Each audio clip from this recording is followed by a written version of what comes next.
আপনার যদি পুরো আপনি টাস্ক 1 টাস্ক 2 যেটাই লিখেন কোনো স্ট্রাকচার যদি না থাকে তাহলে কিন্তু প্যারাগ্রাফ খুব ছড়াছড়ি খুব একদমই ভালো লাগবে না, ঠিক আছে?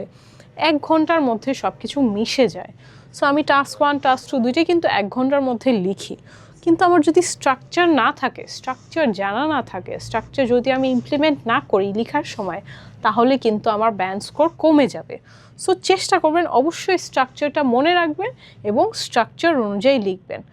সো এখানে কি হয়, ইন্ট্রোডাকশন থাকে আমার ফার্স্ট স্ট্রাকচারে, ফার্স্টেই কিন্তু মেইন বডিটাই হচ্ছে মেইনটাই ফার্স্টে হচ্ছে ইন্ট্রোডাকশন।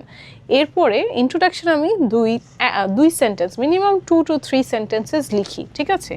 লিখার পরে কোথায় চলে যাই, বডি 1-এ চলে যাই, ঠিক আছে? বডি 1-এ অপিনিয়ন বেসড যদি কোনো আমার এসে থাকে তখন একটা বডি 1-এ অপিনিয়ন দিলাম, বডি 2-তে এক্সাম্পলগুলো দিলাম, ঠিক আছে? এক্সাম্পল দেওয়ার পরে আমি কি করলাম, এরপরে কনক্লুশনে চলে যাচ্ছি, ঠিক আছে? এখানে মেনটেন করলাম স্ট্রাকচারটা মেনটেন হলো, ইন্ট্রোডিউস করলাম আমার টপিকটাকে, এসেটাকে। এরপর বডিতে অপিনিয়নটা দিলাম, যে আমাকে যে ডিসকাশন দিল, গ্রুপ দিল, ওখানে অপিনিয়ন দিলাম। বডি 2-তে কী দিলাম, এক্সাম্পলসগুলো এক্সপ্লেইন করলাম, এক্সাম্পল এক্সপ্লেইন করে লাস্টে কী করলাম, কনক্লুশনটা দিয়ে দিলাম। এখানে আমার কি হলো, স্ট্রাকচারটা মেনটেন হলো, ঠিক আছে? এখানে স্ট্রাকচারটা মেনটেন করতে হবে যদি আমরা ব্যান্ড স্কোর ভালো আনতে চাই।